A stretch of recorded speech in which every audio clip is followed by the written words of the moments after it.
বিসমিল্লাহির রহমানির রহিম। সুপ্রিয় দর্শক, আসসালামু আলাইকুম। আমার আজকের রেসিপি মিষ্টি কুমড়ার চচ্চড়ি। হাতে মেখে অনেক মজা করে এবং অনেক কম সময়ে রেসিপিটা শেয়ার করেছি। আশা করছি রেসিপিটা সবার কাছে ভালো লাগবে, আর সেই সাথে নতুন রাঁধুনি আপুদেরও অনেক কাজে দেবে। তো চলেন ঝটপট দেখে নিই রেসিপিটি। অনেক কম সময় এবং অনেক মজার একটা রেসিপি এটা। আমি এখানে মিষ্টি কুমড়া নিয়েছি 1 কেজি পরিমাণ। খোসাটা ছাড়িয়ে এরকম স্লাইস করে কেটে নিয়েছি। বেশি পাতলা নয়, এরকম মিডিয়াম সাইজ করে কেটে নিয়েছি। আমি পরিমাণ মতো পেঁয়াজ আর কাঁচামরিচ কুচি দিচ্ছি, 1 বাটি পরিমাণ ধনিয়া পাতা দিচ্ছি, 1 চামচ হলুদের গুঁড়ো দিলাম, আর স্বাদ মতো দিচ্ছি লবণ, আর একটুখানি দিচ্ছি আদা রসুনের পেস্ট। এবার হাত দিয়ে মেপে আমি 2 চৌল, যাকে বলে 2 চৌলের মতো রান্নার তেল দিয়ে নিলাম। দিয়ে ভালো করে পেঁয়াজ মরিচগুলো একটু হাত দিয়ে চটকে নেব। পেঁয়াজগুলো আমি এভাবে মোটা মোটা করে কেটে নিয়েছি। চচ্চড়িতে এভাবে মোটা করে পেঁয়াজ কাটলে খেতে অনেক মজা হয় আর কি। তো ভালো করে পেঁয়াজ আর মরিচগুলো একটু চটকে নেব হাত দিয়ে, এতে করে মরিচ থেকে ঝাল বের হয়ে আসবে। যেহেতু মিষ্টি কুমড়া একবারে হাতে মাখা, তো হাত দিয়ে ভালো করে মেখে আমি রান্নার জন্য রেডি করে নেব। মিষ্টি কুমড়াতে রয়েছে বিভিন্ন ধরনের vitamin B complex, iron, vitamin K এবং ম্যাগনেসিয়াম, যা আমাদের শরীরের জন্য অত্যন্ত উপকারী।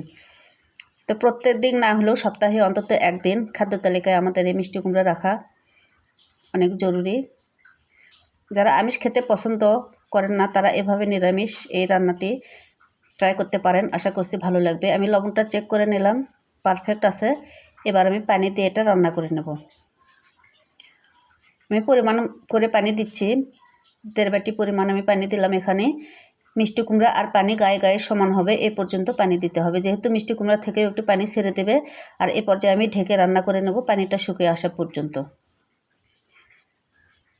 অনেক ভালো করে খেয়াল করে লাগবে যেন তলানিতে লেগে না যায়। একটু পোড়া পোড়া হলে আবার গন্ধ হবে। আর যারা একটু পোড়া পোড়া পছন্দ করেন, তারা দেখে রান্না করে নিতে পারেন। তো আমার রান্নাটা কমপ্লিট। পরিবেশনের জন্য নিচ থেকে একটু এরকম জুসি জুসি লাগছে, এরকম খেতে কিন্তু অনেক মজা। তো দর্শক, এভাবেই তৈরি হয়ে গেল আমার মিষ্টি কুমড়ার সহজ রান্নার রেসিপিটি।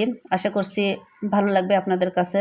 যদি ভালো লাগে একটা লাইক দিতে ভুলবেন না। সেই সাথে চ্যানেলটি সাবস্ক্রাইব করে নিয়মিত চ্যানেলের সাথেই থাকবেন। ফেসবুক পেজ থেকে যারা দেখছেন, তারা প্লিজ পেজটি ফলো করে নেবেন, আর ফ্রেন্ডস অ্যান্ড ফ্যামিলির সাথে শেয়ার করতে ভুলবেন না।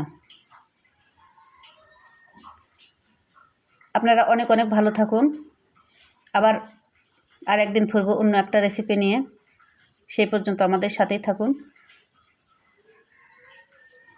আজকে আমি বিদায় নিচ্ছি। আল্লাহ হাফেজ।